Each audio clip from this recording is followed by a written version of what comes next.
Quelqu'un me dit gloire à Dieu. Donc, je disais que dans ces périodes de fête, il y a beaucoup de gens qui sont édifiés, en général, à travers ICC. Nous sommes une plateforme qui bénit bien au-delà de la francophonie. C'est impressionnant. En l'espace d'une semaine, enfin bon, je ne vais pas parler de ça. En l'espace d'une semaine, on a été contacté par des grands ministères qui veulent venir à Impact Centre Chrétien et tout. Enfin bref, je réalise que vraiment, l'impact de ce que Dieu est en train de faire à travers cette plateforme, cette famille, ce n'est pas un homme qui fait ça. C'est la dynamique du Saint-Esprit. Il fait ce qu'il veut. Et lorsque nous mettons l'accent, la priorité et notre focalisation sur l'intégrité du cœur de Dieu, sur la poursuite du cœur de Dieu, sur l'authenticité de Dieu, enlever les superficiels, les faux semblants, les apparences. Et je réalise et je sais que lorsqu'on poursuit Dieu de tout son cœur et de toute son âme et de toute sa force et de toutes ses pensées, alors il y a beaucoup de choses qui nous poursuivent, beaucoup de grâces, de bénédictions, de faveurs qui poursuivent. Selon qu'il est écrit, voici les bénédictions qui se répandront sur toi et qui seront ton partage. Deutéronome chapitre 28 au verset 1, lorsque tu obéiras à la voix de l'Éternel ton Dieu. Et la version littérale en anglais dit, voici les bénédictions qui se répandront sur toi et qui s'empareront de toi, qui s'empareront, qui te poursuivront et qui vont t'attraper. Même quand tu dis, Seigneur, je suis comblé, la bénédiction dit, non, je te veux encore. Et donc, beaucoup de gens sont convaincus sont bénis à travers ce que Dieu fait à Impact Centre Chrétien. Et je dis gloire à Dieu. Et parfois, comme ça, il y a beaucoup de gens, malgré tout ce qu'ils entendent, malgré le fait qu'ils ne peuvent pas dire qu'on n'entend pas Dieu, ils savent qu'on entend Dieu parce que nul ne peut dire ce que cet homme-là dit si ce n'est Dieu qui l'inspire, a même reconnu un musulman récemment en Côte d'Ivoire, donc les gens savent. Mais malgré ça, il y a quand même des gens qui se disent, mais on ne comprend pas, comment peut-on être aussi inspiré par Dieu, comment peut-on avoir cette grâce d'entendre Dieu et prendre des décisions bizarres, mondaines, païennes, comment peut-on entendre Dieu et puis entendre en même temps sa chair au point de créer un concept appelé Noël des enfants, alors que ça c'est des questions qu'on me pose sur Internet, alors que nous savons tous que Noël n'est pas une fête chrétienne, c'est une fête païenne. Comment le pasteur Ivan et ICC peuvent-ils cautionner Noël ensemble alors que... Alors, comment on peut entendre Dieu comme ça et puis prendre des décisions banales, basiques, charnelles de ce genre? Et ça c'est la question que les gens me posent. Comment faites-vous? Quand on vous voit, on sent que vous êtes transporté. Mais Dieu ne vous dit-il pas que Noël... Parce que beaucoup de pentecôtisants, ça les gêne. Et je voulais juste... comme Noël ensemble, c'est la semaine prochaine, c'est ça? Je voulais juste faire une précision là-dessus en vous disant que nous ne croyons pas en Noël. Mais nous croyons qu'il est bon que le monde... Nous croyons qu'il est bon que l'humanité se rappelle chaque année, au moins un jour dans l'année, que Jésus est venu au monde pour racheter l'humanité. C'est le seul jour ou la seule période de l'année où les médias de tous les pays parlent au moins de la naissance de Jésus. Même en Chine, dans les actualités internationales, on va dire, actuellement, il y a la célébration de Noël. Bien entendu, Jésus n'est pas né un 25 décembre. Mais voilà ce que j'ai entendu de la part de celui qui parle. Le 6 décembre, sais-tu ce que c'est que le 6 décembre? Le 6 décembre correspond à la journée internationale pour l'élimination de la violence contre les femmes. Amen. Question. Est-ce le 6 décembre de l'année je ne sais combien? Est-ce le 6 décembre que pour la première fois une violence a été faite à une femme? Était-ce le premier jour où une femme a subi des violences? Bien sûr que non. Mais le 6 décembre, journée internationale pour l'élimination de la violence contre les femmes, permet au monde, ça a été établi par l'ONU, permet au monde de se rappeler que cette lutte contre la violence faite aux femmes est importante. Et ça permet d'évoquer cette journée et de rappeler à tous ces hommes et de rappeler à la société que les femmes subissent beaucoup de violences, notamment conjugales. 1er décembre de chaque année, journée mondiale de lutte contre le sida. Dis-moi, est-ce le 1er décembre? Était-ce d'ailleurs un 1er décembre que les hommes ont décidé de lutter contre le sida? Non. Les hommes ont décidé de lutter contre le sida dès l'apparition du sida. Mais l'Organisation des Nations Unies a décidé d'établir cette journée afin que le monde se souvienne de l'importance de la lutte contre le sida. Donc chaque 1er décembre, on va rappeler sur toute la terre à quel point cette maladie fait des ravages et à quel point il faut se préserver, à quel point il faut se sanctifier. Et bref, à quel point il est important de combattre cette maladie par les médicaments, bien sûr, par les contributions et aussi par la prière. Mais ça n'a pas commencé un 1er décembre. Le 1er décembre est un jour où le monde se souvient et en parle. Alors, si, à la fête de Noël, une partie du monde peut se souvenir et peut se rappeler du fait que Jésus est venu sur terre, je te pose la question parce qu'elle m'a été posée. Dis-moi, toi qui fais le spirituel, dis-moi en quoi est-ce mauvais qu'on se souvienne qu'une fois Jésus a été manifesté, que la parole de Dieu a été faite chair. Et elle a vécu au milieu de nous, nous avons contemplé sa gloire. Sa gloire comme celle du Fils unique venu du Père. Parce qu'à Pâques, on parle de lui, mais on parle de sa crucifixion. Mais si Noël évoque le fait qu'il est venu, dis-moi en quoi est-ce mauvais? Parce que tu sais ce que ça produit? Une personne qui est au fin fond de l'Inde, quand elle allume sa télévision, une personne qui est au fin fond du Qatar ou de l'Arabie Saoudite, lorsqu'elle entend qu'en Occident et aux États-Unis et en Afrique, on célèbre la naissance du Christ, plus d'une personne se demande de qui? De Jésus. La Bible dit comment peuvent-ils chercher celui dont ils n'ont jamais entendu parler? Tu n'as aucune idée de ce qui a l'air évident pour toi, mais pour quelqu'un qui est au fin fond de l'Asie, des pays arabes, de l'Inde, du Pakistan, quand il allume sa télévision, il entend Jésus, Yeshua, Jésus. Hein?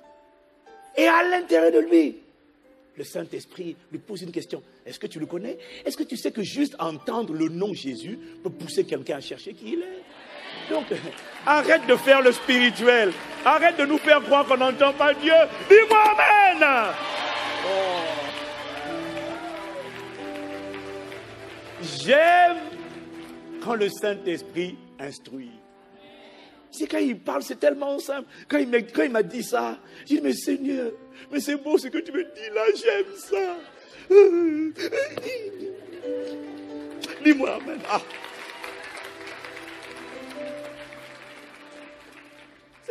C'est trop marrant de voir comment on peut penser être spirituel alors qu'on ne l'est pas du tout. C'est terrible. J'ai entendu Dieu, la Bible dit, il y en a même qui te font des sites, l'origine de Noël, c'est une fête païenne. Je te dis que je ne crois pas en Noël, mais je me réjouis de ce qu'on en parle. Et tu vas voir que le 25, au titre des journaux, ils vont dire, on célèbre la nativité.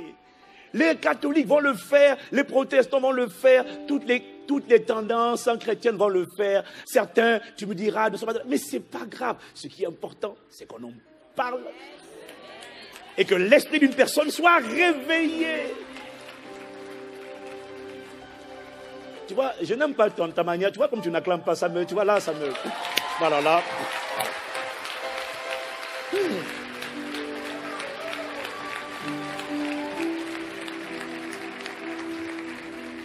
Je sens que ton voisin n'aime pas.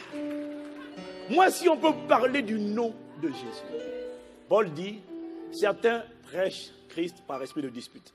D'autres prêchent Christ avec un cœur sincère. Qu'importe. Le plus important, c'est que Christ soit prêché.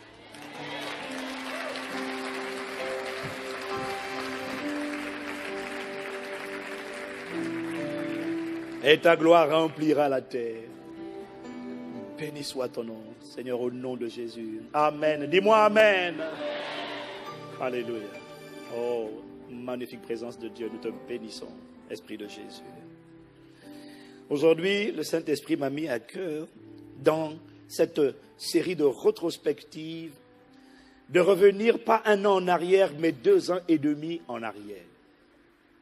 Dans ce contexte de fête, il m'a mis à cœur de revenir 2 ans et demi en arrière sur un thème ô combien important qui devrait être un fondement, une fondation dans la vie de chacun d'entre nous. Et ce thème dont je vais vous parler aujourd'hui s'appelle les 3 secrets de la puissance du nom de Jésus.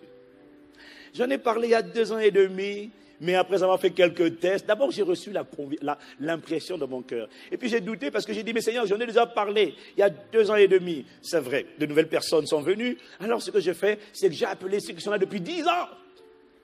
Et j'ai demandé, dis-moi, pourquoi le nom de Jésus a du poids? Pourquoi il est puissant? Pourquoi il a de l'autorité? Pourquoi ce nom est crédible? Pourquoi ce nom est digne que l'on se repose dessus? Pourquoi? Et quand des gens qui sont là depuis 10 ans m'ont répondu, ah, il est ressuscité d'entre les morts et tout ça là. J'ai dit, ok. Donc ce que j'ai entendu venait de Dieu alors. Si des gens qui sont là depuis 10 ans me disent ça, ça veut dire que toi et moi on a besoin de réentendre ces choses-là. Et quoi de mieux qu'un contexte de fête où on parle de la nativité pour parler des 3 secrets associés à la puissance du nom de Jésus. Vois-tu, mon frère, ma soeur, il y a des compréhensions, il y a des gnoxis, dis avec moi gnoxis. Il y a, c'est-à-dire, des révélations, des rémas. Il y a des choses que le Saint-Esprit t'explique, des révélations. Une fois que tu les as entendues, ne les laisse jamais quitter ton cœur, ne les laisse jamais se détacher de toi, parce que tu dois en permanence être conscient des 3 secrets de la puissance du nom de Jésus. Pourquoi est-ce si important? C'est parce qu'à plusieurs fois, plusieurs reprises dans la journée, tu invoques, si tu marches selon l'Esprit, le nom de Jésus. Quelqu'un me dit Amen. Donc, tu ne peux pas te permettre de ne pas être constamment conscient de la portée, du poids, de la crédibilité, de l'autorité qui repose sur le nom de Jésus. C'est bien de savoir que Jésus est Seigneur. C'est encore mieux de comprendre ce que ça veut dire, il est Seigneur. Et c'est encore mieux de comprendre qu'est-ce qu'il y a dedans. Pourquoi est-ce que lorsque je m'appuie au nom de Jésus, pourquoi est-ce que lorsque je prie Dieu au nom de Jésus, je n'ai plus besoin de rajouter par l'intermédiaire de Paul, de Marie, de Rita, de Antoine, de Mohamed, je n'ai plus besoin d'aller, j'ai prié au nom de Jésus, excuse-moi quand même, juste par mesure de sécurité, je vais quand même aller voir le féticheur de la famille ou le sorcier de la famille. J'ai prié au nom de Jésus, c'est vrai, mais par précaution quand même, pour qu'il me cherche de noise, il faut que j'aille regarder, quand même, négocier, plaider auprès des grands sorciers de la famille, afin de m'assurer d'être en paix avec tout le monde. Donc, je vais invoquer le nom de Jésus, et puis quand même, par précaution, je vais quand même invoquer le nom de tel autre génie, tel autre esprit. Quand tu as compris le poids, la consistance, la force, la crédibilité associée au nom de Jésus, tu réalises que tu n'as besoin d'aucun autre nom.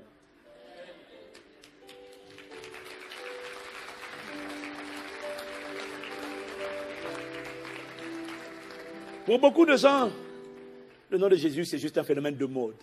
C'est terrible de voir le nombre de gens qui vont dans les églises, qui prient, invoquent le nom de Jésus et qui en même temps invoquent d'autres noms. C'est parce que ils ne sont pas sûrs, certains et fermement convaincus que son nom suffit. Alors pour beaucoup, c'est un phénomène de mode. Tu pries maintenant, ah oui, tu pries qui? Ah, moi j'ai pris Jésus. Sans comprendre ce qu'il y a derrière le nom de Jésus. Le problème, c'est que ta foi augmente avec ton niveau de compréhension ou de révélation. C'est quand il n'y a pas le niveau de compréhension, de révélation, que tu as des chrétiens qui prient. On a des Jésus, on a des Jésus, on a des Jésus, on a des Jésus, on a des Jésus, on a des Jésus, on a des Jésus, on a des Jésus. Quand tu te balades dans le parking seul la nuit et qu'il y a personne et qu'il y a quelqu'un qui approche de toi. Oh! Il y a des gens qui sont comme ça. Ah, c'est des démons. Quand un démoniaque l'approche, il recule. On a des Jésus. Toi, il faut qu'on t'enseigne que ce nom n'a pas besoin d'être... Ce n'est pas la répétition qui donne la puissance et la portée. C'est la conviction qui vient de la révélation et qui déclenche une foi ferme et solide. Tu dis, oh non, Jésus. Tu dis, et tu calmes, tu attends. Pourquoi? Parce qu'il y a quelque chose que tu as compris derrière le nom. Pour certains, pour d'autres, c'est juste Jésus, c'est juste l'enfant Jésus. On dit Sainte Marie, Saint Antoine, mais l'enfant Jésus. Parce que c'est comme ça qu'on le voit. Bon, Dieu merci, beaucoup disent aussi Seigneur quand même, gloire à Dieu. Pour d'autres, c'est un mystique religieux qui a vécu et d'après, c'est qui? Dan Brown, c'est ça, non? D'après Dan Brown de David Code, il aura eu une femme et des enfants. Et tu as des gens qui m'envoient des messages sur Internet pour me demander Pasteur Gastineau, qu'est-ce que vous pensez vraiment de est-ce que avez-vous lu le livre de Dan Brown parce qu'on ne sait plus vraiment s'il faut... Est-ce que Jésus vraiment, est-ce qu'il vraiment il est le Seigneur? Est-ce qu'il existe vraiment? Parce que moi je cherche Dieu, mais vraiment, est-ce que vous l'avez lu ce livre-là? Je voudrais avoir votre avis dessus. J'ai dit frère, je ne lis pas les choses insensées, les sottises, les imbécilités, je ne lis pas. Et je vois, en lisant votre mail, je discerne.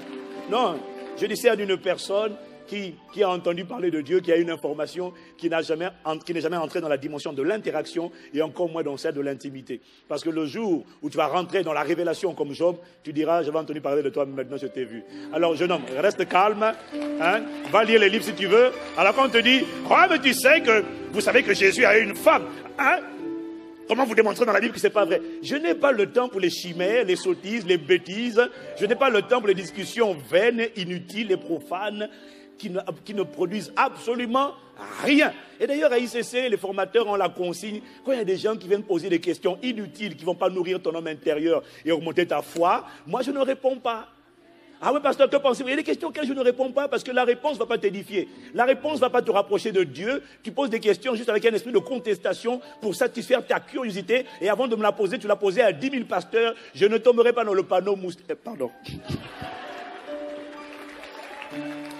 J'allais dire... montagne. Voilà. Moustique, voilà.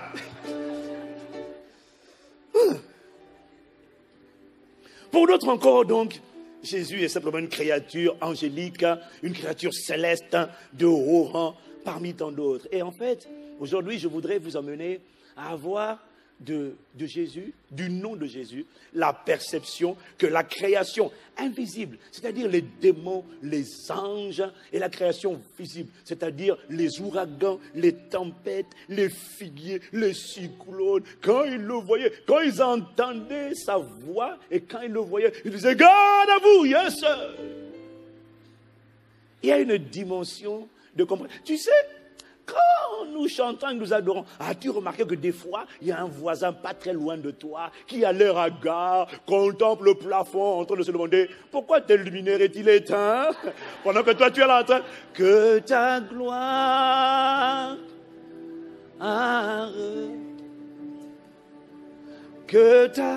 pendant que tu lèves les mains en signe d'abondance, quelqu'un est comme ça. C'est parce que il y a une révélation sur le nom de Jésus que tu n'as pas reçu. Et ce matin, ma prière, et je prie que Dieu m'en fasse la grâce, c'est de nous amener à avoir de Jésus une perception qui combine à la fois révérence, respect, mais pas que révérence et respect, mais aussi admiration, contemplation, garde à vous. Tu dis yes. Je salue ce nom. Et c'est cette révélation de Jésus que les apôtres avaient, l'Église primitive avait, au point qu'ils étaient capables d'accepter de mourir en martyr plutôt que de renier le nom de Jésus. Parjure, dis que tu renonces. Ils disent non, je ne peux pas. Parce qu'ils avaient une révélation qui les mettait au garde à vous et qui les rendait contemplatif. La raison pour laquelle tu n'es pas contemplatif, tu sais que le nom de Jésus existe, tu sais que peut-être il est le Seigneur, comme tu n'as pas compris ce que ça veut dire, probablement, mais il y a des niveaux de révélation, d'assimilation qui changent véritablement notre manière de nous tenir. Quelqu'un me dit Amen. À propos du nom du Seigneur, Proverbe chapitre 18, Proverbe chapitre 18, verset 10 nous dit ceci. Le nom de l'Éternel est une tour forte. Le juste y court et s'y trouve en sécurité ou encore hors d'atteinte. Dis-moi Amen. Dis-moi Amen. Quelque part dans l'Ancien Testament, je ne m'appelle plus la référence, mais il dit « Quiconque invoquera le nom de l'Éternel sera sauvé. » Et la version Actes chapitre 2, verset 21 dit ceci « Alors quiconque invoquera le nom du Seigneur sera sauvé. » Dis-moi Amen. Dis-moi Amen. Mais à ce stade, je voudrais faire une petite parenthèse qui va interpeller et peut-être troubler une personne. C'est qu'on a dans le milieu chrétien, vous voyez, bon, je fais juste une précision, on est juste dans l'introduction. La Bible dit quiconque invoquera le nom, ça c'était dans l'Ancien Testament, le nom de l'Éternel est le nom par lequel Dieu s'est révélé à Moïse dans l'Ancien Testament et c'est le nom avec lequel Dieu a opéré sur la dispensation de la loi. C'était le nom de l'Éternel. Dans le trouble, dans la détresse, dans la confusion, dans l'embarras, dans l'adversité, quiconque invoquait le nom de l'Éternel était sauvé. Voilà pourquoi le psalmiste dit, je m'écrie, loué soit l'Éternel, et je suis délivré de tous mes ennemis. Lorsqu'ils m'environnent comme des abeilles, le psalmiste dit, au nom de l'Éternel, je les taille en pièces. Dis-moi Amen. Je n'ai pas entendu. C'est bien. Mais le nom de l'Éternel est le nom qui opérait dans la dispensation de la loi. Le nom de l'Éternel signifie simplement, en hébreu, c'est Yahvé. Chaque fois que tu dis, c'est parce que beaucoup d'entre nous, on aime le mot éternel. Mais en fait, c'est Yahvé, Yahvé. Chaque fois que tu dis au nom de l'Éternel, tu es en train de dire au nom de Yahvé. Mais ce que tu dois comprendre, c'est que ce nom, tu peux l'adorer parce qu'il a accompli des exploits. Tu peux le proclamer, tu peux le célébrer parce que c'est le Dieu d'Israël et qu'il a accompli des exploits. Dis-moi Amen. Mais ce n'est pas, on n'invoque pas le nom de l'Éternel dans la dispensation de la grâce. On ne dit pas, Éternel, nous te demandons. Non, parce que l'Éternel s'est arrêté à la dispensation de la loi de Moïse.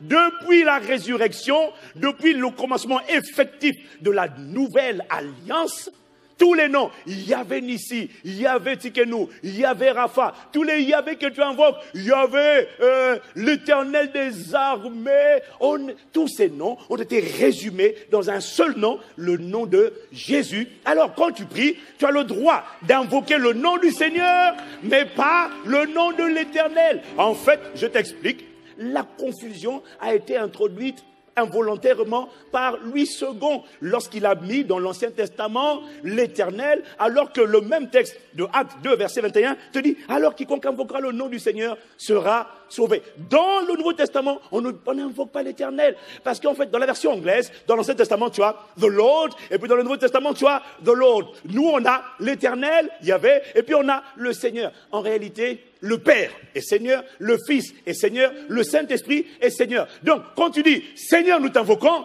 Dieu entend. Quand tu dis éternel, il ne peut pas agir parce que la dispensation dans laquelle on est, tu dois demander au Père ou alors demander au Seigneur.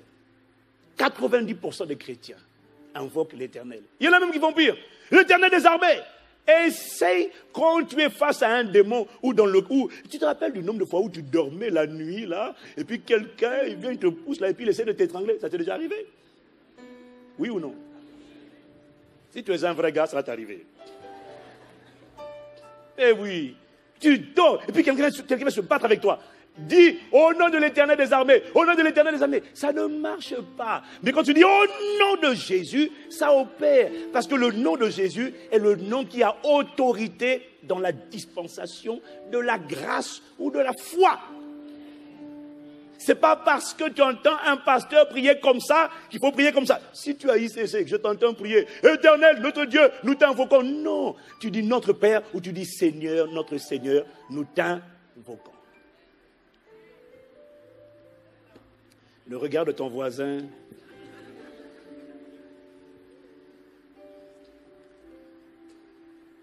Des fois, quand le Saint-Esprit me manque des choses, parce que t'inquiète pas, hein, Moi, je priais l'Éternel. Je chantais. C'est normal de chanter l'Éternel. Ça, c'est pas un problème. Mais je priais. Je dis, Éternel, entends. Puisque le Saint-Esprit me dit, ta prière, elle est spirituelle. Mais elle est inexacte et inappropriée. Dans la nouvelle alliance, tu invoques le Seigneur. Dis-moi Amen. Je dis ça parce que des fois tu pries, mais tu pries mal. Tes prières sont inefficaces. Que l'Éternel des armées nous délivre. Non. Que le Seigneur nous délivre. Que le Seigneur étende sa main. Lis tout le Nouveau Testament. Tout le Nouveau Testament. Surtout à partir de Actes des Apôtres. Mais même dans les évangiles. Tu ne verras pas en invoquer l'Éternel. C'est le Seigneur. Tous les pasteurs doivent revoir leur manière de prier. Comme j'ai dû revoir la mienne. Ça, c'est dur à dire. Et quand Dieu m'a dit ça, j'ai dit, Seigneur, toi, tu me dis de dire des choses compliquées. Quand je veux dire ça, on va dire le petit là, il se prend pour qui? Dis-moi Amen. Écoute-moi. Va prendre ta Bible. Examine ce que je te dis. Après le culte, va le réécouter. Fouille. Lis la Bible. Observe. Viens me voir. On va discuter. Au nom de l'Éternel, démon, je te chasse. C'est le démon qui va te chasser. C'est le démoniaque qui va te chasser, va te poursuivre. Actes chapitre 19, verset 13. Quelques exorcistes juifs ambulants essayèrent d'invoquer sur ceux qui avaient des esprits malins le nom du Seigneur Jésus. En disant, je vous conjure par Jésus que Paul prêche. Alors, si la Bible dit que quiconque invoquera le nom du Seigneur, dis avec moi, le Seigneur. Si la Bible dit que quiconque invoquera le nom du Seigneur sera sauvé, ça veut dire qu'il y a une puissance extraordinaire pour sauver. Le mot sauver, c'est le grec soteria. Ça veut dire sauver, délivrer, secourir, relever, restaurer, guérir. Ça veut dire plusieurs choses. Quiconque invoquera le nom du Seigneur. La mention, la condition, c'est invoquer le nom du Seigneur. Ça veut dire qu'il y a quelque chose de puissant dans le nom du Seigneur Jésus. Donc, dans le nom de Jésus. Dis-moi Amen. Dis-moi Amen. Alors, pour comprendre la puissance du nom de Jésus, il faut comprendre ce qui se cache derrière ce nom. Or, tu te rendras compte d'une chose, c'est que lorsque le nom d'une personne sur cette terre, mais c'est un principe biblique, spirituel. Lorsque le nom d'une personne est grand, ça veut dire qu'à ce nom sont associés des titres de noblesse, des privilèges, des honneurs qui font en sorte que cette personne est considérée comme étant grande, digne d'être écoutée, entendue et respectée. Est-ce que quelqu'un me suit? À l'époque, il y a 2 ans et demi, quand j'ai parlé de cet enseignement, j'ai donné l'exemple de Sir Alex Ferguson. Mais en fait, il y a plusieurs personnes qui sont comme ça. C'était juste un exemple. Derrière le nom d'une personne peuvent se cacher plusieurs titres, privilèges, honneurs qui sont associés à son nom. On dit par exemple pour Alex Ferguson, plusieurs fois champion de la Ligue anglaise, champion de la Coupe d'Europe des clubs champions, manager de l'année, meilleur entraîneur, vainqueur de la Supercoupe, chevalier de la Légion d'honneur, office de l'ordre de l'Empire britannique, commandant de l'Empire britannique. En France, on dit chevalier de la Légion d'honneur, commandeur de la Légion d'honneur, chef de l'État. C'est-à-dire le gars, il est à la fois magistrat, chef de l'État, commandeur, chef des armées. Tout ça, ça veut dire que derrière le nom, par exemple, du chef de l'État, il y a plusieurs titres de noblesse qui font en sorte que le poids du nom du chef de l'État n'a rien à voir avec le poids de ton nom. Parce que quand on dit ton nom et ton prénom, on rajoute silence. Ah. Lui, quand on dit son nom, on dit chef des armées, chef de l'État, président de la République, chef de la magistrature, machin, tout ça. Tu dis, tout ça pour une personne? Oui. Ça veut dire que, tu vois, donc, quand on mentionne, quand tu dis au nom du chef de l'État et que tu donnes son nom, automatiquement, les gens respectent. Est-ce que quelqu'un me suit? Est-ce que quelqu'un me suit? J'ai fait plusieurs cultes depuis vendredi. Donc moi j'ai la voix. Toi tu n'as pas de voix, tu m'achètes ton chewing-gum avant de venir, on ne comprend pas ton voisin. Dis-moi amen. Oh. Donc pour comprendre la puissance du nom de Jésus, il faut se demander comment le nom de Jésus est-il devenu un grand nom. Et quand tu poses cette question, tu dois savoir une chose, il n'y a que 3 manières pour un nom de devenir un nom grand. Tant qu'il n'y a pas ces 3, ton nom est un nom insignifiant dont personne ne parle. Il y a 3 manières, dis avec moi 3. La première manière d'obtenir un grand nom, c'est de naître de quelqu'un de grand.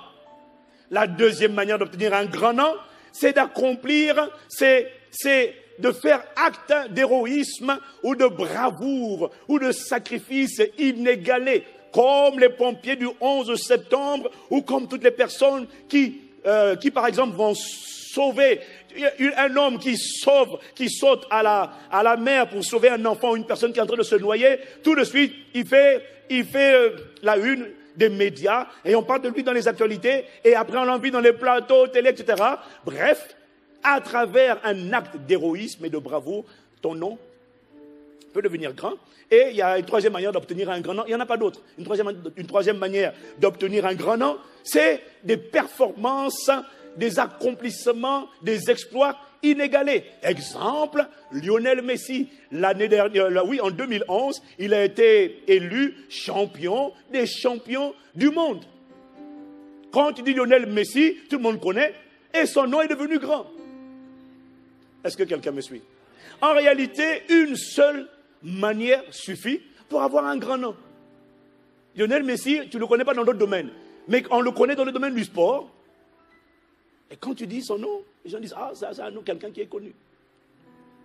Est-ce que quelqu'un me suit? Une seule manière suffit pour avoir un grand nom. Jésus a obtenu un grand nom en suivant les 3 manières. Ma prière, Seigneur, aide-nous à sortir de là avec une révérence, le plus grand respect, la plus grande admiration pour le nom de Jésus. Comment Jésus a-t-il obtenu un grand nom? Premièrement, à sa naissance. Luc chapitre 1, versets 31 à 35. La Bible dit, et voici, lui dit l'ange, tu deviendras enceinte et tu enfanteras un fils et tu lui donneras le nom de Jésus. Dis avec moi le nom de Jésus. Il sera grand. Tu soulignes, il sera grand. Et sera appelé fils du Très-Haut. Et le Seigneur Dieu lui donnera le trône de David, son père. Il régnera sur la maison de Jacob éternellement, et son règne n'aura point de fin. Marie dit à l'ange, comment cela se fera-t-il, puisque je ne connais point d'homme? L'ange lui répondit, le Saint-Esprit viendra sur toi, et la puissance du Très-Haut te couvrira de son ombre. C'est pourquoi le Saint-Enfant qui naîtra de toi sera appelé fils de Dieu. Comment Jésus a-t-il obtenu un grand nom? Simple. La Bible dit, le fait d'être né du Saint-Esprit suffisait.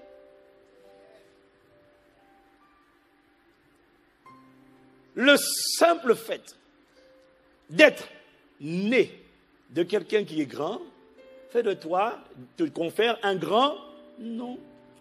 Dis-moi amen. Alors ici en Occident, les régimes ne durent pas longtemps, c'est 4 ans, 5 ans. Donc, quand ton nom est grand, tu es le fils du chef de l'État, ton nom est grand juste pour 3 ans. 5 ans, on n'a pas 3. 4, 5 ans. Aux États-Unis, 4 ans. Ici, c'est 5 ans.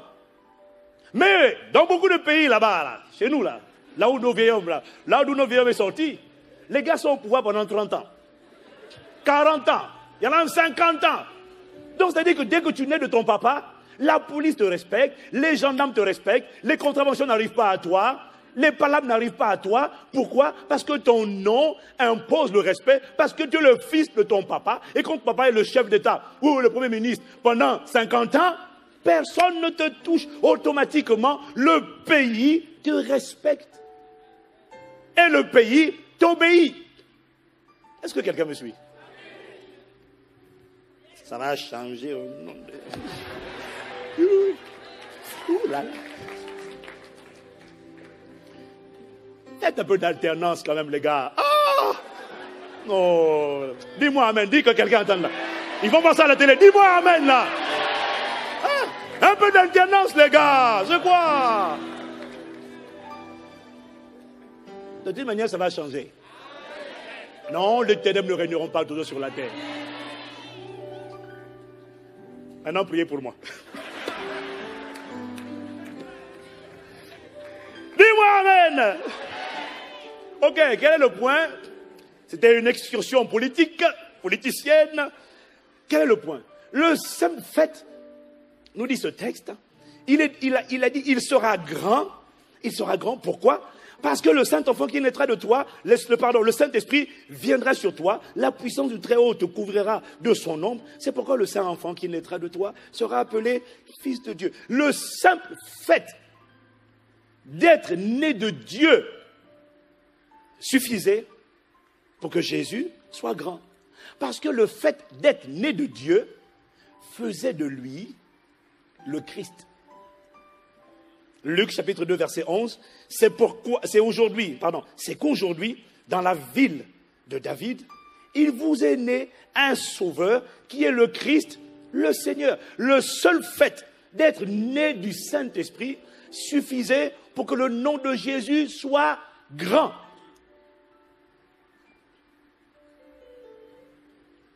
Quelqu'un me dit amen. Quelqu'un me dit amen.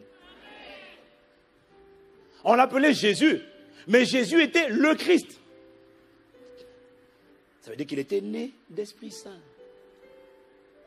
Il avait la même nature que Dieu. Il était descendant de Dieu, fils de Dieu.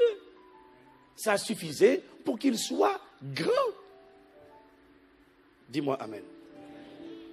Donc, la bonne nouvelle, c'est que si tu es né de nouveau, par conséquent, né d'Esprit Saint, toi aussi, tu es un Christ sur la terre. Donc, Ivan devient automatiquement grand à cause du fait que c'est Ivan Christ. C'est le résident Christ. Ivan, c'est le récipient, c'est le nom civil. À l'état civil, on l'appelait Ivan.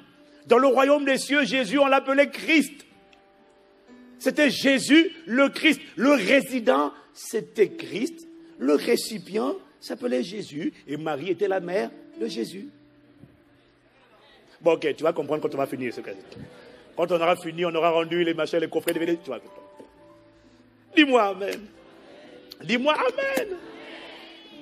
Et rien qu'à cause de ça, rien qu'à partir de là, il était né de Dieu, fils de Dieu. Il s'appelait Jésus. Il était le Christ. La création le respectait. Les ouragans lui obéissaient. Les figuiers disaient, oh yes. Marc chapitre 3, verset 11, la Bible dit, les esprits impurs, quand ils le voyaient, Marc 3, verset 11, les esprits impurs, quand ils le voyaient, se prosternaient devant lui et s'écriaient, Dieu est le Fils de Dieu. Luc 4, verset 41, des démons aussi sortirent de beaucoup de personnes en criant et en disant, tu es le Fils de Dieu. Mais il les menaçait et ne leur permettait pas de parler parce qu'ils savaient qu'il était le Christ. Rien qu'à ce stade-là, écoute-moi, tout ce que Jésus a fait sur la terre, il a fait parce qu'il était le Fils de Papa. Tout comme le fait d'être fils de papa suffit dans un pays pour qu'on t'obéisse. Mais si c'est vrai, dis-moi amen. Je te dis que chez nous, on ne donne pas des contraventions au fils de l'État, au chef de... C'est chez ici, là, c'est bien, ça c'est la justice vraie, là. Quand il y a une infraction, code de la route, on l'arrête. Quand il dit, je m'appelle, bon, on va dire l'ancien chef, Jean, un tel, là, on dit, oh, mais allez, monsieur, vos papiers. Chez nous, quand le gars il dit, je m'appelle un tel, on dit, monsieur, continue la route. Je me répands de vous avoir arrêté. Les démons fouillaient devant lui. Les figuiers lui obéissaient. Les tempêtes lui obéissaient. Pourquoi? C'est parce que son nom était grand. Il était grand parce qu'il est sorti de Dieu. Mais pas seulement parce qu'il était Christ, mais aussi parce qu'à son baptême, il était rempli du Saint-Esprit et il s'est laissé conduire par le Saint-Esprit. Ça a suffi pour qu'il accomplisse ce qu'il accomplit sur la terre. Le nom de Jésus était grand déjà par filiation. C'est la première manière par laquelle son nom est devenu grand. Dis-moi amen. Il aurait pu s'arrêter là. Parce que tout ce qu'il a fait sur terre, il a fait avec ça. Il aurait pu s'arrêter là. Mais il ne s'est pas arrêté là. Parce que il y a une deuxième manière par laquelle un nom devient grand. Et la deuxième manière par laquelle Jésus a obtenu un grand nom, c'est que Dieu le lui a attribué, non pas parce qu'il était fils, mais pour acte d'héroïsme, de bravoure inégalée. Quelqu'un me dit amen. Dis-moi amen. Pour acte. Alors, aujourd'hui encore on le voit. Pour acte d'héroïsme, certaines personnes, pour cause de bravoure, d'héroïsme inégalé ou exceptionnel, sont décorées. Certains sont nommés chevaliers de la Légion d'honneur, officiers de la Légion d'honneur, commandeurs de la Légion d'honneur. Ce sont des titres honorifiques, ce sont des titres de distinction qui font suite à des exploits, à des actes de bravoure ou d'héroïsme. On le retrouve dans l'Ancien Testament, dans le cas de Mardochée à Suse, qui a délivré le roi d'un coup d'État. Et à cause de cela, Mardochée a été élevé. Et le nom de Mardochée est devenu grand. Pourquoi? À cause d'un acte d'héroïsme. Il a sauvé la vie du roi. Quelqu'un me dit amen. Quelqu'un me dit amen. Est-ce que vous me suivez? De la même manière, non, écoutez, vraiment, pour moi, ce que je suis en train de vous dire, c'est une révision. Mais chaque fois que je me souviens de ça, je veux nous ramener à une compréhension du nom de Jésus qui nous inspire le respect, qui nous inspire la révérence, l'admiration, la contemplation. Parce que si tu ne vois Jésus que comme étant le Fils de Dieu, qui est né de Dieu, qui est sorti de Dieu, tu vas le respecter, mais tu ne vas pas forcément l'admirer. Mais il y avait un nom, un attribut, un qualificatif dans le ciel qu'on appelait le nom au-dessus de tout nom. Il y avait un qualificatif qu'on appelait le nom au-dessus de tout nom qui ne pouvait pas être attribué à n'importe qui. On ne pouvait attribuer ce nom qu'à la personne qui résolverait l'équation de chaos qu'Adam et Ève ont posée à Dieu sur la terre. On ne pouvait l'attribuer qu'à la personne qui accepterait d'accomplir la mission la plus périlleuse de l'histoire de l'humanité, à savoir réconcilier les cieux et la terre et réconcilier l'humanité avec Dieu. Il y avait un nom qui était réservé. Et ce n'est pas parce que Jésus est né Fils de Dieu, qu'il est né du Saint-Esprit, qu'il a obtenu ce nom. Non. Jésus, ton nom est grand. Ton nom est grand parce que tu es le Fils de Dieu. On ne te touche pas parce que tu es le Fils de Dieu. On ne te touche pas. Parce que tu es Christ. On ne te touche pas.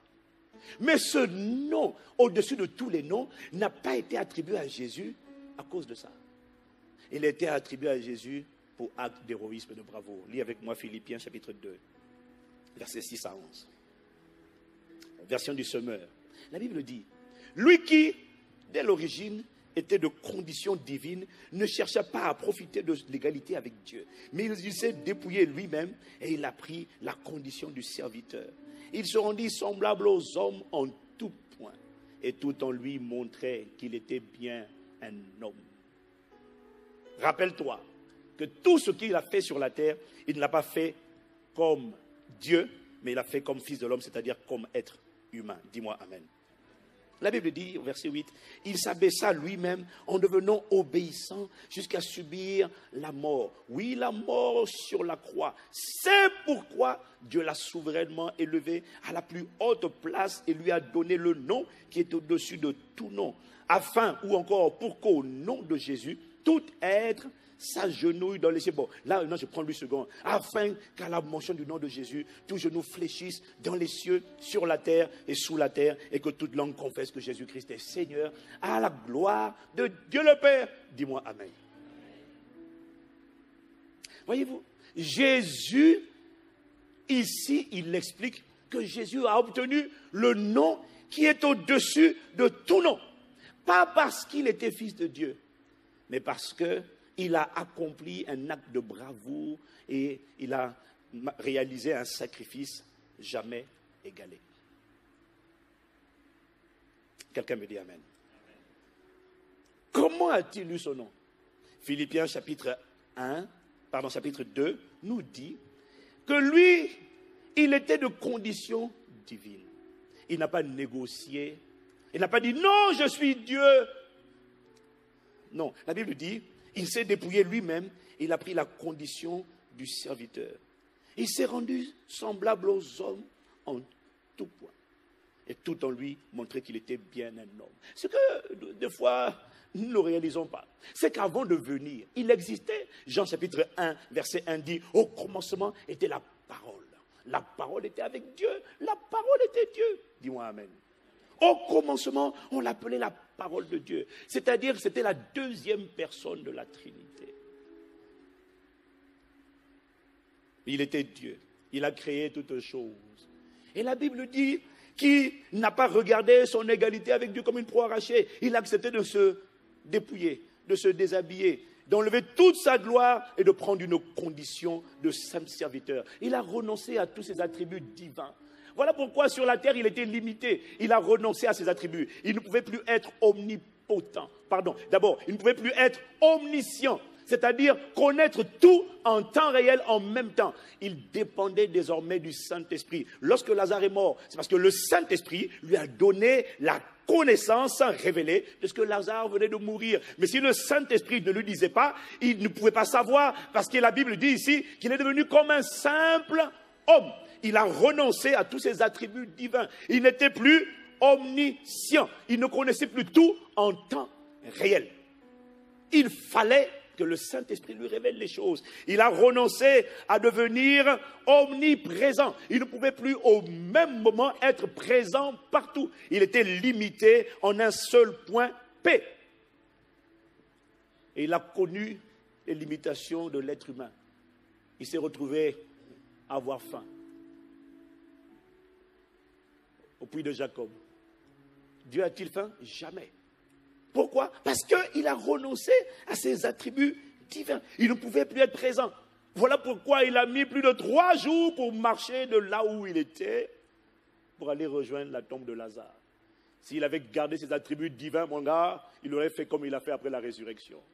La Bible dit, pendant que les portes sont fermées, Jésus apparaît. Soudainement, tout un coup, brusquement, sans avertir, il dit que la paix soit avec vous. Il en parle, et puis soudainement, pouf, il disparaît. Il se déplace à la vitesse de la pensée. Je pense comme je suis. Il pense à être un endroit, pouf, il y arrive. Mais là, il a marché 3 jours avec les ânes, les chameaux et tout ça. Pourquoi? Il a renoncé à être omniprésent. Et ensuite, il a renoncé à être omnipotent. Il a renoncé à ses attributs divins. Mais ne le sous-estime pas, parce qu'il était la parole de Dieu. Dis-moi amen. Le livre d'Apocalypse, au chapitre 19, versets 13 à 16, te révèle. Ce n'était pas un petit, ce n'était pas l'enfant Jésus. Ce n'était pas l'enfant Jésus, ce n'était pas un enfant. Si tu veux voir à quoi il ressemble et qui il est, regarde Apocalypse, chapitre 19, verset 13. Il te décrit qui il est véritablement. La Bible dit, il était habillé d'un vêtement trempé de sang. Son nom est la parole de Dieu. Les armées célestes le suivaient, montés sur des chevaux blancs et habillés d'un fin lin blanc et pur. De sa bouche sortait une épée aiguë à double tranchant pour frapper les nations. Il les dirigera avec un cep de fer et il écrasera lui-même le raisin dans la cuve à vin, dans l'ardente colère du Tout-Puissant. Il portait sur son vêtement et sur sa cuisse un nom écrit Roi des rois et sur sa cuisse Seigneur des seigneurs. Il était tout-puissant. Il s'appelait Sa Majesté, le Tout-Puissant, le Créateur, la parole de Dieu. Quand les anges le voyaient, les anges disaient, yes sir, garde à vous, faites une haie d'honneur pour Sa Majesté. Il est sur le trône. Respect, révérence. Personne ne le méprisait. Personne ne... Non, jamais de la vie. Il était la parole de Dieu. Il était le roi des rois. Il était le Seigneur des seigneurs. Autrement dit, il était le chef d'État de l'univers et de l'éternité. Quelqu'un me dit amen. Et c'est lui, Dieu, le Fils, c'est-à-dire la deuxième personne de la Trinité, qui un jour a accepté de quitter son trône. Et il n'a pas fait sous la contrainte. Personne ne lui a imposé. Quand tu lis la Bible, tu comprends ce qui se passe. Dans Hébreux chapitre 10, versets 5 à 7, regarde la conversation entre Dieu le Père et Dieu le Fils. C'est pourquoi Christ, entrant dans le monde, dit, Tu n'as voulu ni sacrifice, ni offrande. Mais tu m'as formé un corps. Tu n'as agréé ni holocauste, ni sacrifice pour le péché. Alors j'ai dit, voici, je viens dans le livre, dans le rouleau du livre, il est question de moi pour faire, oh Dieu, ta volonté. Ça, c'est la conversation entre le Père et le Fils, que le livre, l'auteur de l'Épître aux Hébreux, résume ici. Le Fils a parlé au Père. Il a dit, bon, tu en as eu assez de boucs et des taureaux. Et autant marqué, j'ai dit, j'ai accepté. La Bible dit, Christ, en entrant dans le monde, dit, tu n'as voulu ni sacrifice ni offrande. Alors je viens. Pas sous la contrainte, mais par amour. Quelqu'un me dit Amen. Et moi, je n'oublierai jamais cette anecdote du pasteur Karambiri qui nous expliquait l'histoire de cette femme élevée au sol, à la droite de Dieu. Et sol. À la droite de Dieu. Couronné de mille couronnes, tu resplendis comme un soleil radieux. Les êtres crient autour de à l'agneau. Mais ce chant-là, ils ne l'ont pas chanté seulement parce qu'il est né de Dieu. Ils l'ont chanté surtout après cette scène. Je me souviens de cette anecdote du pasteur Karambiri, où il racontait cette femme dont le mari était médecin, je crois que vous vous en souvenez, pour certains qui ont écouté, et qui est décédée, et pendant qu'elle partait, en fait elle confirme ce dont on parlait la dernière fois, elle est décédée, et pendant qu'elle est décédée, elle s'est vue au-dessus de son corps, et puis elle a vu un corps sale, défiguré par la maladie, et puis elle s'est vue au-dessus, et elle leur disait, mais je vais bien, ne pleure pas. Et lui, pendant que le chirurgien disait, mais comment vais-je annoncer cette mauvaise nouvelle à son mari? Comment vais-je faire pour annoncer ça à son mari? Elle dit, mais non, je vais très bien. Et les gens, évidemment, eux, ils n'entendaient pas, alors qu'elle était bien, et puis elle raconte comment elle était aspirée par une lumière, et puis soudainement, elle a été immobilisée, et la voix du Seigneur lui a dit, retourne dans ton corps, ce n'est pas ton temps. Et puis quand, ce n'est pas ton temps, et puis quand elle a regardé le corps, elle a dit, retourne où? Là, ça c'est quoi? Le Seigneur a dit, retourne dans ton corps. Elle dit, non, je ne repars pas, retourne dans ton corps. Non! Et le Seigneur l'a propulsé, l'a renvoyé dans son corps. Et soudainement, elle s'est remise à respirer. Et c'est elle qui a rendu ce témoignage au Burkina, dans l'église du pasteur Karambiri. Le point qui m'a toujours interpellé, qui m'interpelle toujours, c'est que même les parents que nous avons aimés, ceux qui sont morts en Christ, aucun d'eux n'a envie de revenir. Même quand ils t'aimaient bien, même quand ils aimaient leurs enfants, tous ceux qui ont goûté à la gloire céleste, tous ceux qui ont goûté et qui ont vu la beauté et la splendeur et la nature du corps incorruptible n'ont plus envie de revenir dans ce corps corruptible. Personne qui est parti avec Christ, tous les gens qui ont écrit des livres ont toujours dit qu'ils sont désolés d'être revenus. Et s'ils sont revenus, ils sont revenus sous la contrainte forcée. Personne n'a envie de venir. Personne n'a envie de faire le chemin de la gloire à l'humanité. Comment toi, Jésus, tu fais pour faire le chemin de la gloire à l'humanité? Le chemin que personne n'a envie de prendre. Tout le monde a envie de prendre le chemin en le sens inverse, de l'humanité à la gloire, du corruptible à l'incorruptible. Personne n'a envie de faire ça. Mais lui, il a accepté de prendre une enveloppe humaine. Et non seulement il a accepté de devenir humain, si encore il avait accepté de devenir un être humain pour recevoir le faste, pour recevoir la louange, la célébration des hommes. Mais non, la Bible dit qu'il a accepté de paraître comme un simple homme. Mais non seulement il a accepté de paraître comme un simple homme, mais il a accepté de devenir l'agneau de Dieu qui ôte le péché du monde. La Bible dit dans 2 Corinthiens 5, verset 21, celui qui n'a point connu le péché, Dieu l'a fait devenir péché pour nous, afin que nous devenions en lui justice de Dieu. Imagines-tu la scène où, en une seule personne, on arrive à catégoriser. Imagine-toi, tu vois une personne et tu dis, lui, c'est cancer. C'est le cancer. Imagine-toi un être humain qui, à lui tout seul, résume le cancer. tous les cancers, que ce soit l'intestin, le foie, le cerveau, la bouche, la gorge, tout. Imagine-toi une personne, déjà quand une personne est atteinte d'un seul cancer, regarde son aspect. Maintenant imagine-toi tous les cancers de la planète dans un seul corps humain. Et on dit, voici le cancer personnifié. Mais là on n'a pas dit voici le cancer personnifié, on n'a pas dit voici le sida personnifié, résumé dans une seule personne. On dit voici le péché du monde résumé en une seule personne. L'adultère, la pornographie, les maladies, diabète, sida, cancer, tout ça là dans un seul corps humain. Et on dit, regarde, c'est le péché. C'était pas quand il était sur la terre que ça s'est manifesté. Ce que Jean-Baptiste a dit, c'était qu'une prophétie. Quand il a dit, voici l'agneau de Dieu qui ôte le péché du monde.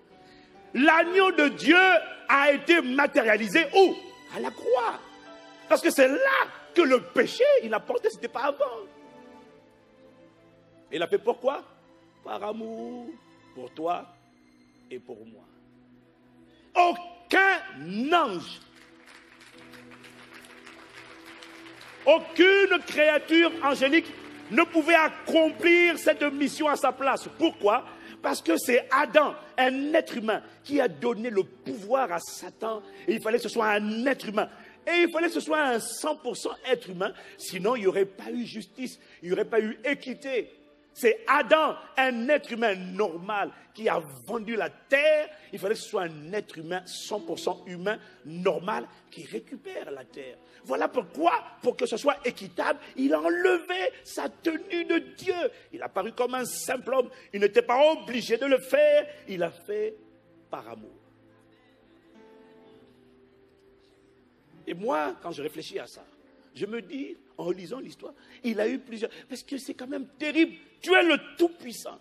Il te suffit d'une seule parole pour qu'une légion d'anges vienne, intervienne et te délivre. Et quand tu lis l'histoire de Jésus dans le jardin de Gethsémane, tu réalises, il savait qu'il était Dieu.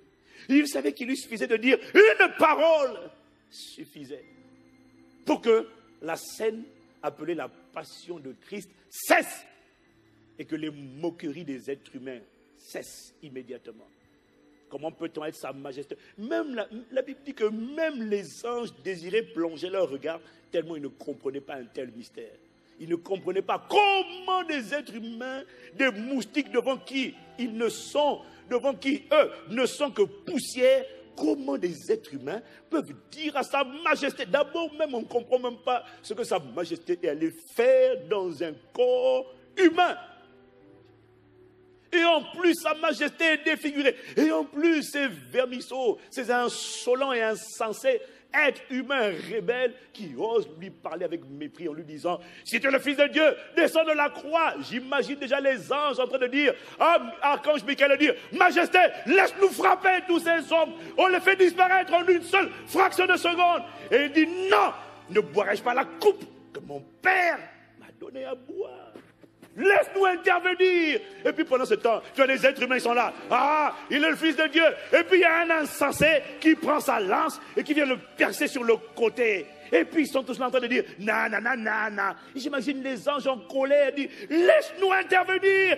Et lui-même il luttait parce qu'il dit Père, si c'est ta volonté, laisse. Toutefois, pas ma volonté, mais que ta volonté soit faite. Parce que je suis certain, mais il lui suffisait d'un seul mot pour arrêter tout ce spectacle, ces simagrées, avec ces rebelles d'êtres humains qui se moquent de sa majesté. Les anges ne comprenaient pas. Et lui-même, il luttait. Et il a fallu que, pendant qu'il prie, des grumeaux de sang sortent de lui et qu'un ange apparut du ciel pour le fortifier. Non, tiens bon, parce qu'il avait envie d'arrêter la scène. Il aurait envie d'arrêter la scène. Mais il a tenu ferme. La Bible dit, jusqu'à la mort de la croix. Mais avant la mort, il a dû affronter ce qu'il redoutait le plus. Ce qu'il redoutait le plus, rappelle-toi, ce n'était pas les clous et les marteaux. Les clous et les marteaux, évidemment, ça faisait mal.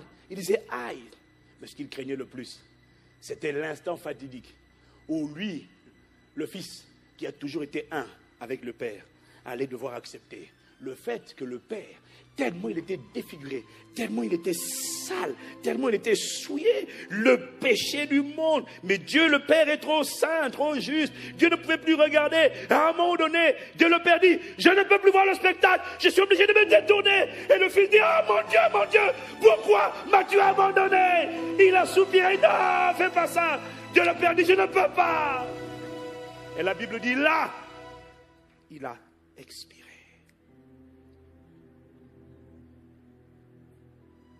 Dès qu'il a expiré. Et c'est là, à ce moment-là, à l'expiration, qu'un verdict a été publié dans le journal officiel du royaume des cieux. Et il a dit, à partir d'aujourd'hui, à cause de ce qu'il a fait, il n'a pas cédé, il a tenu bon jusqu'au bout. Il vient d'obtenir le nom. Donnez-lui le nom qui est au-dessus de tous les noms. Et désormais, à la mention du nom de Jésus, tout genou doit fléchir et toute langue confesser que Jésus-Christ est Seigneur, à la gloire de Dieu le Père. Quelqu'un me dit amen. Laisse-moi te dire. Tu vois, ce que je suis en train de t'expliquer, je ne l'ai pas lu dans un livre. Le Saint-Esprit m'a expliqué la scène. Je ne l'ai pas lu. Il m'a dit, dès cet instant, hier, on le respectait parce qu'il était, entre guillemets, fils à papa. Mais là, tous les anges ont dit non. Les archanges, les chérubins, les séraphins, quand ils ont vu ce que sa majesté, tu vois, c'est une chose de respecter le roi parce qu'il est le roi.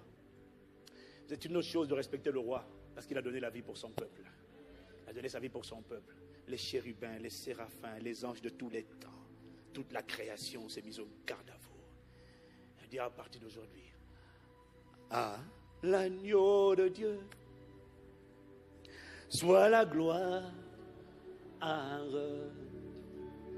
à l'agneau de Dieu, la victoire, à l'agneau, à l'agneau,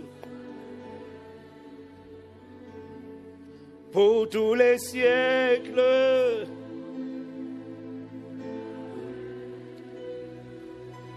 Vous voyez, là, cette étape-là était suffisante. Parce que par cette manière de faire, le nom de Jésus était déjà grand. Il était grand déjà la première fois. Et il a additionné la deuxième manière. Pour des questions de temps, je vais juste, asseyez-vous juste de 5 minutes. Je ne vais pas développer. Ça ne suffisait, comme si ça ne suffisait pas. Ça, c'était à la crucifixion. Mais la Bible dit qu'après la résurrection, il s'est produit encore un truc supplémentaire. C'était le 3e acte. Le nom de Jésus était déjà grand. Mais après la résurrection, le nom de Jésus a encore pris du poids, de la consistance supplémentaire. Parce qu'après la résurrection, on ne va pas lire, mais c'est à la résurrection qu'il a vaincu la mort et le séjour des morts. C'est à la résurrection qu'il a vaincu le diable. C'est à la résurrection qu'il a vaincu, il a dépouillé les autorités, les dominations. Il les a publiquement livrées en spectacle, en triomphant d'elles par la croix. C'est à la résurrection qu'il a désarmé Satan. Et c'est à la résurrection qu'il a engendré une nouvelle race humaine. Et parce qu'il a fait à la résurrection la victoire sur le diable, il a obtenu un grand nom encore de la 3e manière pour performance jamais égalée dans l'histoire de l'humanité. À l'époque, j'ai reçu ce réma où le Saint-Esprit m'a dit, il existe des champions de France, il existe des champions de champions, il existe des champions d'Europe, des champions de champions, il existe des champions du monde, et puis il existe des champions du monde. Mais il existe un champion des champions de l'éternité, de l'univers, de tous les temps. Et c'est ce que Jésus a obtenu comme titre lorsqu'il a vaincu la mort, lorsqu'il a vaincu le séjour des morts, lorsqu'il a vaincu le diable, lorsqu'il a vaincu l'enfer et lorsqu'il a engendré la nouvelle création. Personne en dehors de lui n'a fait ce qu'il a fait. Voilà pourquoi Paul dit, tu ne peux pas le comparer à un chef religieux, à un maître religieux. Ça n'a rien à voir. Ce qu'il a fait, jamais personne ne l'a fait. Ça n'a jamais été égalé. Voilà pourquoi il est le seul chemin, il est la vérité et il est la vie. Nul ne vient au Père que par lui. Il n'est pas un chemin. Tu ne peux pas le comparer à Marie. Tu ne peux pas le comparer à Rita. Tu ne peux pas le mettre au même niveau que les autres. Non, non, tu ne peux le mettre au niveau de personne. Et depuis la résurrection, quand il a opéré sur la terre, tout ce qu'il a fait, les exploits que tu lis, il les a fait parce qu'il était né de Dieu, le Fils de Dieu. Mais à la résurrection, il m'a dit, le poids, la consistance, la solidité, la robustesse, la révérence, le respect, l'honneur accordé au nom de Jésus ont augmenté en poids, ont augmenté en intensité. Pourquoi? Hier, au temps des disciples, quand ils disaient au nom de Jésus chasser les démons obéissaient déjà. Mais pour nous qui opérons aujourd'hui, pour ceux qui sont nés de nouveau après la résurrection, on dit toujours Jésus. Mais le nom qu'on mentionne n'a pas le même poids que le Jésus qui a opéré sur la terre. Parce qu'il a réalisé l'acte de par la bravoure, le respect, la considération, la révérence de son nom ont augmenté. Et à la résurrection, le nom de Jésus a pris encore un poids supplémentaire. Il dit voilà, et les disciples connaissaient le secret, le poids, la fiabilité, la robustesse, la consistance du nom de Jésus. Chaque fois que tu mentionnes le nom de Jésus, il faut que tu sois conscient de ce que tu t'appuies sur des titres de noblesse, sur des privilèges, sur des actes de bravoure, sur des honneurs qui lui ont été accordés à cause de tout ce qu'il a fait. Seigneur, donne-nous, comme les anges, comme la création, une autre perception, un autre regard, un autre respect. Comme les anges se sont mis au garde à vous, donne-nous, nous aussi. Quand nous adorons, l'envie de nous mettre au garde à vous, parce que certaines personnes regardent le plafond parce qu'elles n'ont pas compris dans la présence de qui nous nous trouvons. La présence de celui pour lequel un verdict a été promulgué après la résurrection. Et ce verdict a dit que tous les anges l'adorent. Alors laisse-moi t'adorer et te regarder comme les disciples t'ont vu, non pas comme étant le simple. Non, non, non, non, non. Fais-nous te respecter comme tu es digne d'être respecté. Jamais personne n'a fait pour moi et pour toi ce qu'il a fait. Il n'était pas obligé. Il a bravé la mort. Il a bravé les insultes, les injures, les critiques. Il a bravé tout ce qu'il a bravé. Et comme si ça ne suffisait pas. Ensuite, il est parti dans le séjour des morts. Il a récupéré les clés de l'enfer. Il a récupéré les clés de la mort. Il a désarmé Satan. Oh, et il a engendré une nouvelle race dont la Bible dit qu'il est le premier-né. Le prototokos en grec, ça veut dire prototype. Le premier-né d'entre les morts. Et les autres ont commencé à suivre à la Pentecôte. Comment ne pas avoir la plus grande admiration, la plus grande révérence, le plus grand respect? Comment ne pas être ému? Comment ne pas se mettre au garde à vous? Ah, l'agneau de Dieu, soit la gloire. À l'agneau de Dieu, la victoire. À l'agneau de Dieu, soit le règne pour tous les siècles. Amen. À l'agneau, laisse-moi chanter. Oh, mon être intérieur se met au garde à vous. À l'agneau, la victoire. À l'agneau,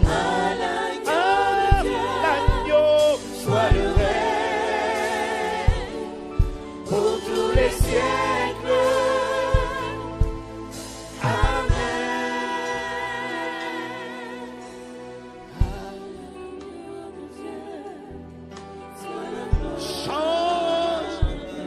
notre attitude. Change notre révérence. Augmente notre foi dans le nom. Augmente notre assurance dans le nom. Chaque fois que nous invoquons le nom, remplis-nous de foi parce que la consistance, le poids, la solidité du nom de Jésus a pris de l'ampleur depuis la résurrection. Voilà pourquoi il dit, ceux qui croient en moi feront des œuvres plus grandes que celles que j'ai faites.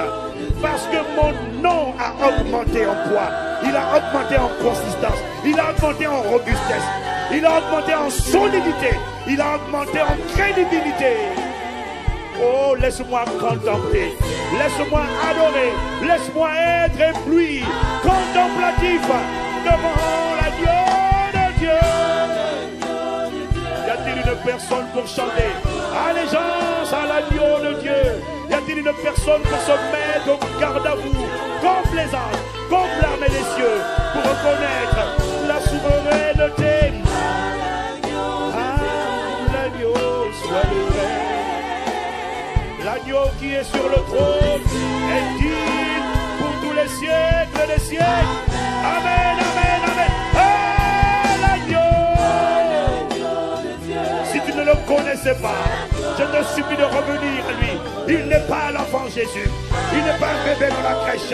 Il est la parole de Dieu. La parole qui était faite de chair. Qui n'a pas eu honte de prendre une apparence humaine. Il est digne de gloire, digne de respect, digne de révérence, digne d'adoration, digne de contemplation. Il est incomparable, il est insondable, il est inégalable, il est inarrêtable. Il est sa majesté.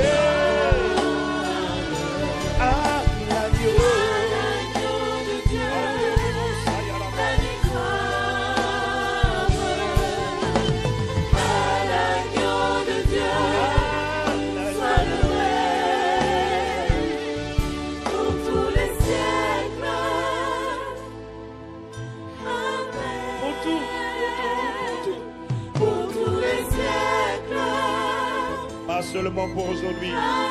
Le sacrifice qu'il a accompli, il a accompli une fois pour toutes. Il n'a plus besoin, il n'a plus besoin de brûler les animaux, il n'a plus besoin d'égorger, de prendre le sang des animaux, parce que le sang de l'agneau a été versé. C'était le plus grand acte de bravoure et d'héroïsme jamais manifesté dans l'histoire de l'humanité, dans l'histoire de l'univers. Personne n'a fait ce qu'il a fait. Personne ne peut se comparer à lui. Tu ne peux comparer aucun ange, aucun être humain, aucun saint, aucun mort. Non, personne. Lui seul réconcilie les cieux et la terre. Lui seul est l'agneau de Dieu qui ôte le péché du monde. Lui seul satisfait la justice de Dieu. Lui seul est digne d'honneur, digne de gloire, d'action de grâce, digne d'adoration, digne de contemplation. Lui seul est digne d'acclamation. Lui seul est digne. Pour tout, pour tout, pour tout, pour tout. Y a-t-il au moins une personne pour reconnaître et prêter allégeance à l'agneau de Dieu? Y a-t-il une personne pour acclamer, acclamer? Y a-t-il une personne pour acclamer le nom? Pour acclamer le nom.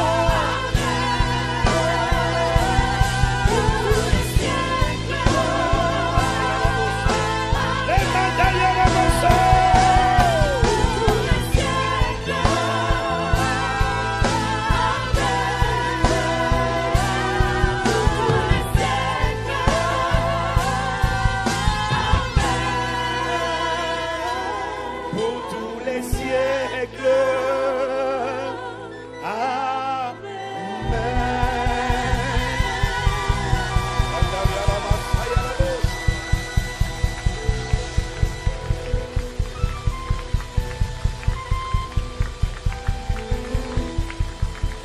Tu as compris ce qu'on a dit. À partir d'aujourd'hui, lorsque tu adoreras, lorsque tu loueras, tu seras rempli de respect. Tu seras au garde à vous. ton homme intérieur se mettra au garde à vous. Et lorsque tu invoqueras le nom, tu t'appuieras, tu sauras que tu es en train de mentionner un nom qui est digne de confiance. Tu n'as pas besoin d'un autre nom. Tu n'as pas besoin d'un autre piston. Tu n'as pas besoin d'un autre accès. Tu n'as pas besoin d'un autre canal. Un seul nom te suffit. Et quand tu mentionnes ce nom, sois conscient de ce que tu t'appuies sur le nom devant lequel la création doit se prosterner et obtempérer à la mention du nom de Jésus. Amen, amen, amen, amen, amen, amen, amen, amen, amen, amen, amen, amen, amen, amen, amen.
Merci.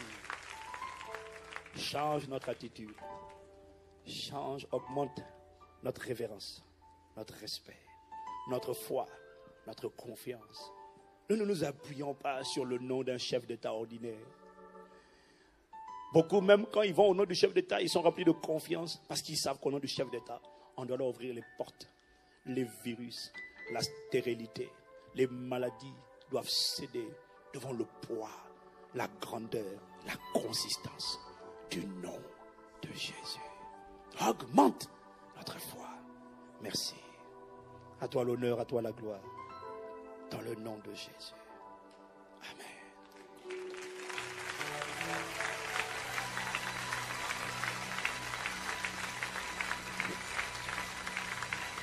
À cause du temps, à cause de la breveté du temps, nous ne pouvons pas avoir le repas du Seigneur ce matin. Mais je crois que cette parole suffit. Et en rentrant à la maison, dresse ta table, communie au corps et au sang de Christ, comme nous le faisons nous-mêmes aussi à la maison. Fais-le à la maison avec cette révérence et ce respect. Parle aux montagnes avec la certitude que tu t'appuies sur un nom qui est infaillible. Au nom de Jésus. Amen.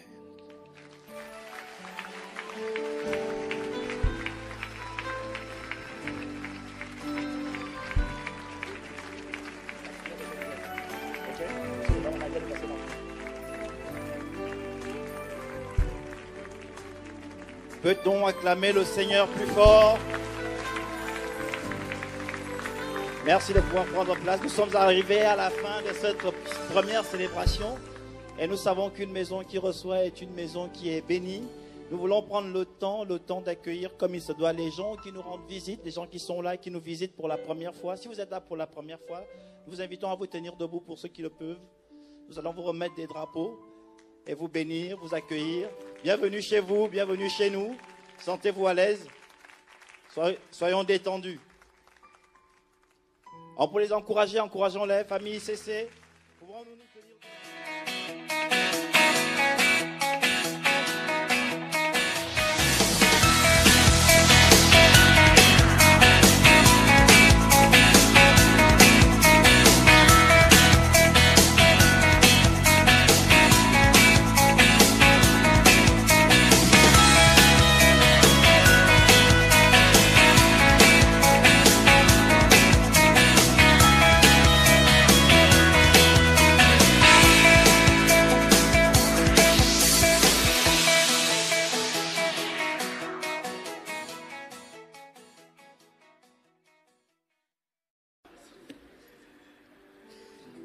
Quelqu'un me dit gloire à Dieu. Donc, je disais que dans ces périodes de fête, il y a beaucoup de gens qui sont édifiés, en général, à travers ICC. Nous sommes une plateforme qui bénit bien au-delà de la francophonie. C'est impressionnant. En l'espace d'une semaine, enfin bon, je ne vais pas parler de ça. En l'espace d'une semaine, on a été contacté par des grands ministères qui veulent venir à Impact Centre Chrétien et tout. Enfin bref, je réalise que vraiment, l'impact de ce que Dieu est en train de faire à travers cette plateforme, cette famille, ce n'est pas un homme qui fait ça. C'est la dynamique du Saint-Esprit. Il fait ce qu'il veut. Et lorsque nous mettons l'accent, la priorité et notre focalisation sur l'intégrité du cœur de Dieu, sur la poursuite du cœur de Dieu, sur l'authenticité de Dieu, enlever les superficiels, les faux semblants, les apparences. Et je réalise et je sais que lorsqu'on poursuit Dieu de tout son cœur et de toute son âme et de toute sa force et de toutes ses pensées, alors il y a beaucoup de choses qui nous poursuivent, beaucoup de grâces, de bénédictions, de faveurs qui poursuivent. Selon qu'il est écrit, voici les bénédictions qui se répandront sur toi et qui seront ton partage. Deutéronome chapitre 28 au verset 1, lorsque tu obéiras à la voix de l'Éternel ton Dieu. Et la version littérale en anglais dit, voici les bénédictions qui se répandront sur toi et qui s'empareront de toi, qui s'empareront, qui te poursuivront et qui vont t'attraper. Même quand tu dis, Seigneur, je suis comblé, la bénédiction dit, non, je te veux encore. Et donc, beaucoup de gens sont convaincus sont bénis à travers ce que Dieu fait à Impact Centre Chrétien. Et je dis gloire à Dieu. Et parfois, comme ça, il y a beaucoup de gens, malgré tout ce qu'ils entendent, malgré le fait qu'ils ne peuvent pas dire qu'on n'entend pas Dieu, ils savent qu'on entend Dieu parce que nul ne peut dire ce que cet homme-là dit, si ce n'est Dieu qui l'inspire, a même reconnu un musulman récemment en Côte d'Ivoire, donc les gens savent. Mais malgré ça, il y a quand même des gens qui se disent, mais on ne comprend pas, comment peut-on être aussi inspiré par Dieu, comment peut-on avoir cette grâce d'entendre Dieu et prendre des décisions bizarres, mondaines, païennes, comment peut-on entendre Dieu et puis entendre en même temps sa chair au point de créer un concept appelé Noël des enfants, alors que ça c'est des questions qu'on me pose sur Internet, alors que nous savons tous que Noël n'est pas une fête chrétienne, c'est une fête païenne. Comment le pasteur Ivan et ICC peuvent-ils cautionner Noël ensemble alors que... Comment on peut entendre Dieu comme ça et puis prendre des décisions banales, basiques, charnelles de ce genre? Et ça, c'est la question que les gens me posent. Comment faites-vous? Quand on vous voit, on sent que vous êtes transporté. Mais Dieu ne vous dit-il pas que Noël? Parce que beaucoup de pentecôtisants, ça les gêne. Et je voulais juste, comme Noël ensemble, c'est la semaine prochaine, c'est ça? Je voulais juste faire une précision là-dessus en vous disant que nous ne croyons pas en Noël. Mais nous croyons qu'il est bon que le monde... Nous croyons qu'il est bon que l'humanité se rappelle chaque année, au moins un jour dans l'année, que Jésus est venu au monde pour racheter l'humanité. C'est le